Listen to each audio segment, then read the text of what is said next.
부는 단순히 열심히 노력해서 버는 게 아니라 정해진 방향으로 흐르는 것에 가깝다는 관점에서 오늘 이야기를 시작해 보겠습니다. 이 돈의 흐름을 제대로 이해한다면 그건 마치 부의 지도를 손에 넣는 것과 같을 겁니다. 꽤 도발적인 말이죠. 우리가 보통 생각하는 성실하게 일해서 돈을 모은다는 개념과는 전혀 다른 이야기입니다. 이건 마치 강물이 어디로 흐르는지 그 길목을 미리 알고 있다가 그저 그곳에 서 있는 것과 같은 이치라고 할 수 있겠네요. 네, 바로 이 질문이 오늘 우리가 탐구해야 할 가장 핵심적인 부분입니다. 돈이 모이는 그 흐름의 방향을 예측할 수만 있다면 우리는 그 거대한 흐름 위에 올라탈 수 있겠죠. 지금부터 그 비밀을 하나씩 파헤쳐 보겠습니다.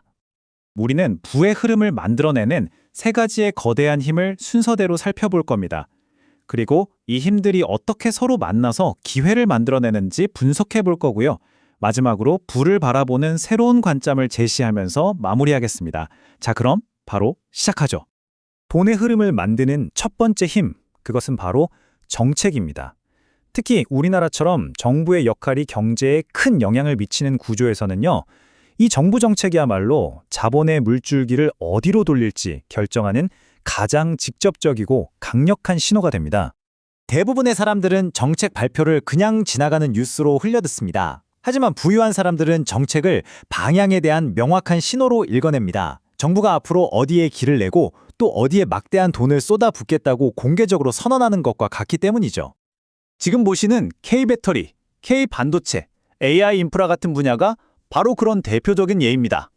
이건 그냥 유망해 보이는 산업이 아니라 정부가 국가적인 차원에서 막대한 예산과 지원을 약속하면서 돈이 모이도록 좌표를 찍어준 곳들이라고 이해해야 합니다. 두 번째 힘은 인구입니다. 매일 변화는 단기적인 시장 상황과는 다르게 인구 구조의 변화는 아주 느리게 진행되지만 누구도 거스를 수 없는 거대한 해류처럼 자산 시장의 근본적인 지형을 바꿔놓습니다. 사실 인구 통계 데이터는 미래를 들여다보는 수정 구술과도 같습니다. 왜냐하면 앞으로 10년, 20년 뒤에 누가 우리 사회의 핵심 소비자가 될 것인지, 그리고 그 사람들이 어디에 집중적으로 모여 살게 될 것인지를 가장 정확하게 보여주기 때문입니다. 아시다시피 현재 한국은 전 세계에서 유례를 찾기 힘들 정도로 빠른 속도로 고령화가 진행되고 있고 1인과 2인 가구가 급증하고 있습니다. 이런 변화는 자연스럽게 시니어 헬스케어나 소형 주거 시장의 폭발적인 성장을 예고하죠. 동시에 사람들은 점점 더 소수의 핵심 도시로 몰려들고 있습니다. 여기서 아주 중요한 관점의 전환이 필요합니다. 나라 전체의 인구 숫자는 줄어들지 몰라도 진짜 구매력을 가진 사람들, 그리고 돈과 기회는 특정 지역으로 훨씬 더 촘촘하게 모여들고 있다는 사실입니다. 진짜 가치는 바로 이 밀도에서 나오는 거죠. 자, 마지막 세 번째 힘은 기술입니다. 정책이 돈의 방향을 정하고 인구가 시작의 기초를 만든다면 기술은 그 모든 변화에 속도를 폭발적으로 끌어올리는 가속장치 역할을 합니다. 새로운 기술의 등장은 단순히 편리한 도구가 하나 더 생기는 차원의 문제가 아닙니다. 가령 AI가 등장하면서 산업의 모든 규칙이 재편되는 것처럼 기술은 시장의 판 자체를 뒤엎어버리는 경제 운영체제를 바꾸는 것과 같은 막강한 힘을 가집니다. 현재 돈의 흐름을 가장 빠르게 만들고 있는 기술은 단연 AI라고 할 수 있습니다. AI 때문에 반도체와 데이터 센터 같은 모든 관련 산업으로 막대한 자본이 빨려 들어가고 있죠. 배터리나 바이오 분야 역시 정책 지원과 인구 변화라는 큰 흐름 위에 기술 혁신이 더해지면서 거대한 구조적 성장을 만들어내고 있습니다. 자, 지금까지 정책, 인구, 기술이라는 세 가지 힘을 각각 나눠서 살펴봤습니다.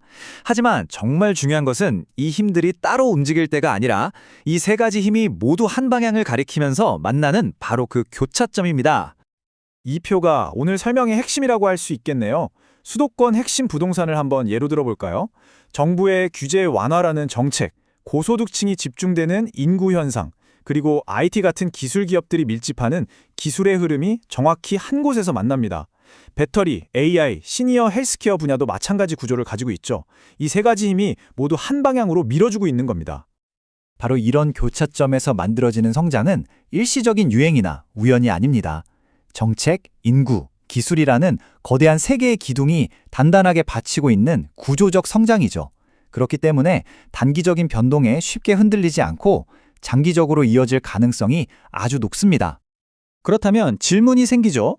이렇게 비교적 명확한 신호들이 있는데 왜 대부분의 사람들은 이 거대한 흐름을 보지 못하고 놓치는 걸까요? 여기에는 몇 가지 중요한 이유가 있습니다. 가장 근본적인 차이는 현상의 결과를 보느냐 아니면 그 현상을 만들어낸 원인을 보느냐에 있습니다. 보통 사람들은 가격이 오를 대로 다 오른 뒤에야 뉴스를 통해 그 결과를 접하지만 부유한 사람들은 가격이 오를 수밖에 없는 근본적인 이유, 즉 정책, 인구, 기술의 변화라는 그 원인을 먼저 읽어내는 거죠. 또 다른 이유는 많은 사람들이 매일매일의 작은 가격 변동에 감정적으로 휘둘리느라 정작 3년, 5년, 10년을 내다보는 거대한 흐름을 놓친다는 점입니다. 그리고 안타깝지만 이런 구조적인 기회들은 대중에게 널리 알려지기 전에 소수의 정보 네트워크 안에서 먼저 소진되는 경향이 있는 것도 사실입니다. 결국 오늘 우리가 나눈 모든 이야기의 결론은 이 한 문장으로 모아집니다. 부라는 것은 맹목적인 노력의 결과물이라기보다는 돈이 어디로 흐를 것인지 그 거대한 흐름을 읽고 다른 사람들보다 한 발 앞서서 그 길목을 선점하는 능력의 결과라는 것입니다.